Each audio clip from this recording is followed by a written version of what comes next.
Turning Points in History. Today's episode, World War II, with Mr. Review. Hello friends, I'm here to make the complex simple and the confusing clear. Today we're talking about World War II. But first, remember World War I was to be the war to end all wars. No one wanted to do that again. The Nye Committee in Congress investigated after World War I how American manufacturers had profited. Americans who suffered loss were outraged at the idea that war was for profit. This led to the passage of the Neutrality Act of 1935. America would now refrain from selling munitions and protecting our citizens who traveled to warring states. America favored isolationism.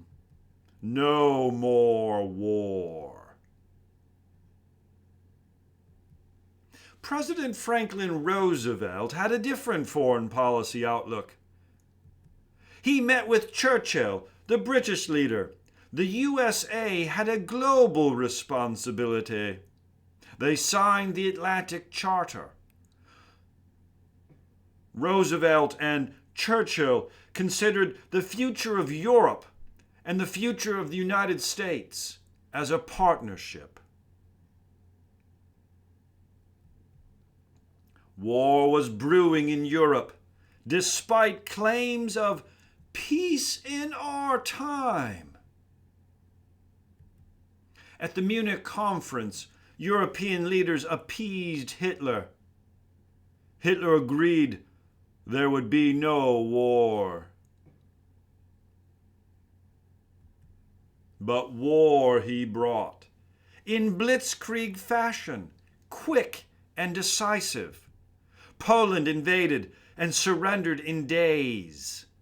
Starting in September of 1939, World War II had begun. And this war would be far worse. Hitler planned a final solution at the Wannsee Conference in 1942. Kill the Jews. Back home, Americans want no part of the war in Europe. President Roosevelt primed public opinion by giving his 4 freedom speech. Freedom of speech, freedom of worship, freedom from want, and freedom from fear. Pearl Harbor, December 7th, 1941. The date which will live in infamy changed everything. The United States enters World War II. America's greatest asset? American manufacturing.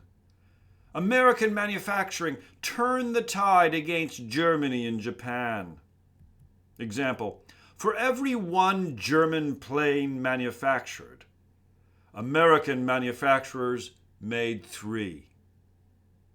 Hitler had no response to America's greatest asset.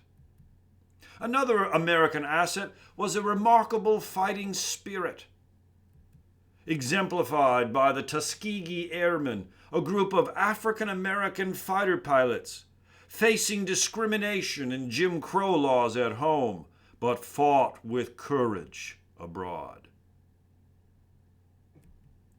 The war brought full employment, higher wages, rise in the middle class. The home front was all in. Even the lives of women were changed forever. Rosie the Riveter symbolized women working to win the war. Fear caused Americans to distrust foreigners at home. Certain civil liberties were denied. Japanese Americans were interned on the West Coast. Even the Supreme Court upheld Japanese discrimination in the case Korematsu versus the United States. The Battle of Britain pushes Hitler back. Thanks to Enigma code intercepts, superior British technology foils German advancements. And in the East, ultimately Hitler was pushed back at the turning point Battle of Stalingrad. The Eastern Front holds. New sonar technology make Hitler's superior submarines vulnerable to Ally intercepts. Boop, boop, boop. And on June 6th, 1944, D-Day. Operation Overlord, commonly known as D-Day, the Allies regain a foothold in Europe. Germany in retreat. Surprise! An amphibious assault off the coast of France, unprecedented. And then we have the Manhattan Project, a nuclear weapons system which would mean wars will never be fought the same.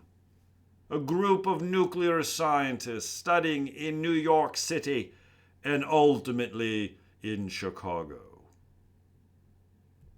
This led, of course, to the dropping of the atomic bomb on Hiroshima and Nagasaki, bringing World War II to an end.